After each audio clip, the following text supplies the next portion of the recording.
आज की वीडियो में हम बात करने वाले हैं हाई ब्लड प्रेशर के बारे में, जिसे हम हाइपरटेंशन भी कहते हैं।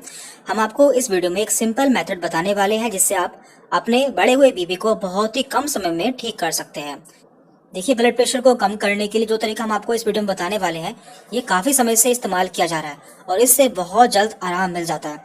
तो यह पता करने के लिए कि आपका बीपी कम हुआ है या फिर नहीं हुआ है, तो आपको इसे इस्तेमाल करने से पहले अपना बीपी चेक कर लेना है और उसके बाद भी आपको अपना बीपी देखना है। आपको इसमें अंतर देखने को मिल जाएगा। तो पहले हम जान लेते हैं कि बीपी या फिर ब्लड प्रेशर क्या होता है। देखिए, आप जानते हैं कि हमारे शरीर में खून को एक जगह से दूसरी जगह ले जाने के लिए खून की नलिकाएं पाई जाती हैं, जिसके अंदर हमारा ब्लड इस तरह से बहता है और ये ब्लड हमारे खून की नलिकाओं की दीवार पर कुछ प्रेशर डालता है, जिसे हम ब्लड प्रेशर कहते हैं। और इसकी एक नॉर्मल वैल्यू होती है। यदि ये बढ़ जाती है या फिर कम हो जाती है तो हमें कुछ प्रॉब्लम हो सकती है। और देखिए, साथ में हम यह भी जान लेते हैं कि हमारा नॉर्मल ब्लड प्रेशर कितना होता है और हम कब बोलेंगे कि हमारा ब्लड प्रेशर बढ़ चुका है। देखिए, हमारा ब्लड प्रेशर दो तरह का होता है। एक होता है सिस्टोलिक यानी कि ऊपर का ब्लड प्रेशर, और दूसरा होता है डायस्टोलिक यानी कि नीचे का ब्लड प्रेशर। तो हम पहले बात कर रहे हैं कि नॉर्मल ब्लड प्रेशर कितना होता है। देखिए, यदि किसी का ऊपर का ब्लड प्रेशर 120 या फिर उससे कम होता है और नीचे का 80 या उससे कम होता है तो हम इसे नॉर्मल ब्लड प्रेशर कहते हैं।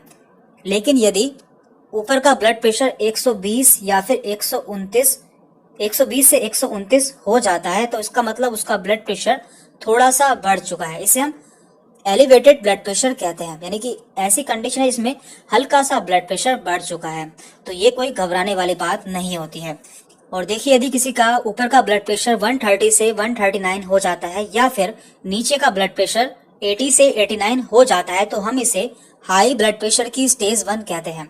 यानी कि ऐसी कंडीशन होती है जिसमें आपका ब्लड प्रेशर कुछ बढ़ चुका है और आप इसे बिना मेडिसिन के भी ठीक कर सकते हैं।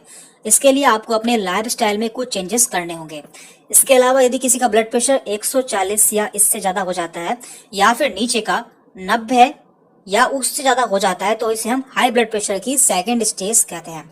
एंड लास्ट है यहाँ पर, यदि किसी का ब्लड प्रेशर ऊपर का 180 से ज्यादा हो जाता है और नीचे का 120 से ज्यादा हो जाता है तो इसे हम हाई ब्लड प्रेशर की थर्ड स्टेज या फिर डेंजर स्टेज कहते हैं।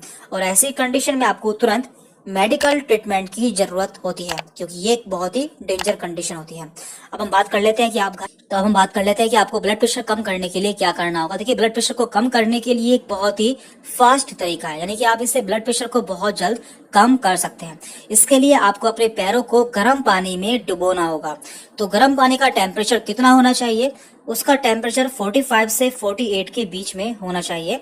और इसके लिए आपको बहुत ज्यादा मात्रा में पानी लेना होगा और आप इसके लिए अपने बाथ टब का यूज भी कर सकते हैं। और इसके साथ में आपको अपनी सांसों पर भी कंसंट्रेट करना होगा, यानी कि आप जो सांस लेते हैं और छोड़ते हैं, आपको उस पर ध्यान केंद्रित करना होगा। और अभी अभी हमने एक पेशेंट का इससे 20 पॉइंट ब्लड प्रेशर कम किया था।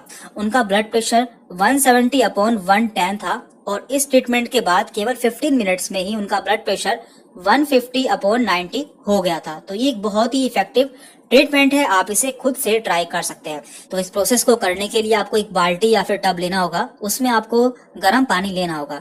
गर्म पानी इतना होना चाहिए जितना आप उसे सहन कर सकते हैं। देन आपको उसमें अपने पैरों को डुबो के बैठना है। आप देखेंगे कुछ ही देर में आपका ब्लड प्रेशर कम होना स्टार्ट हो जाएगा। तो ऐसा क्यों होता है? क्योंकि गर्म पानी से हमारे जो ब्लड वेसल्स होती हैं वो डायलेट हो जाती हैं, यानी कि वो फैल जाती हैं, जिससे हमारा ब्लड प्रेशर कम होना स्टार्ट हो जाता है। तो आपका धीरे धीरे ब्लड प्रेशर कम हो जाएगा। तो आप इसे जो बीपी मशीन होती है उसे चेक भी कर सकते हैं। तो इस तरह से अपना ब्लड प्रेशर घर पर ही कम कर सकते हैं। इससे आपको बहुत जल्द आराम मिल जाएगा। तो आज की वीडियो में इतना ही था। यदि आपको कोई डाउट रहता है तो आप हमसे कमेंट करके पूछ सकते हैं। और यदि आप हमारे चैनल पर नए हैं तो चैनल को सब्सक्राइब कर ले, जिससे आगे भी आपको हमारे वीडियोस के नोटिफिकेशन मिलते रहें। Thank you very much.